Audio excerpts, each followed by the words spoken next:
زمن میلا نہیں ہوتا محمد کے غلاموں کا، محمد کے غلاموں کا کفن میلا نہیں ہوتا، محبت کملی والے سے وہ جذبہ ہے سنو لوگو، محبت کملی والے سے، محبت کملی والے سے وہ جذبہ ہے سنو لوگو، یہ جس من میں سما جائے، یہ جس من میں سما جائے وہ من میلا نہیں ہوتا، محمد کے غلاموں کا، محمد کے غلاموں کا کفن میلا نہیں ہوتا، گلوں کو چوم لیتے ہیں سحر نم شبنمی قطرے، نبی کی نعت جو سن لے، نبی کی نعت جو سن لے چمن میلا نہیں ہوتا، محمد کے غلاموں کا، محمد کے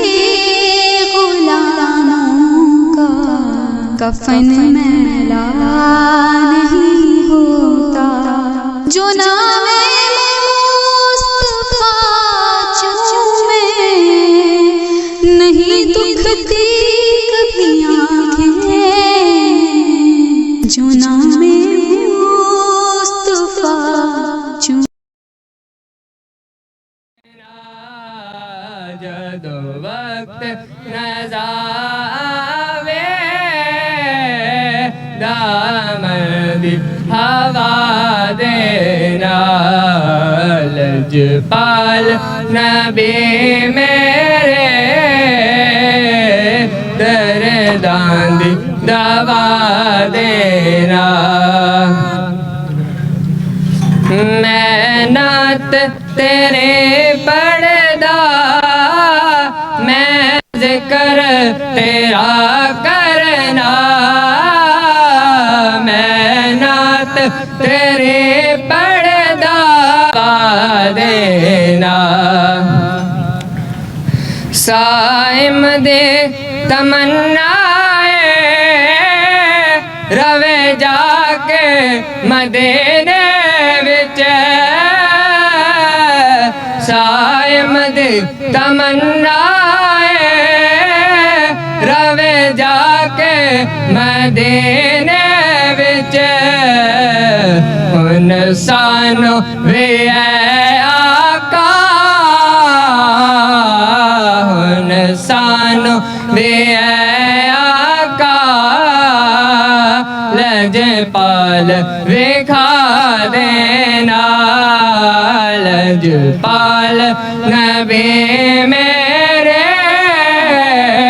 گردان دی دوا دینا، جدو وقت نظر آوے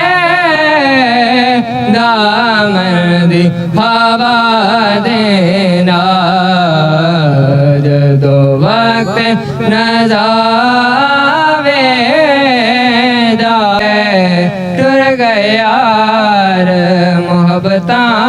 والے، بس بس بس کہ یار یار دا گلا نہیں کردا، بھاویں ہووے چنگا یار، ٹر گئے یار محبت پائی پائیاں دے درد آندے، پائی پائیاں دے درد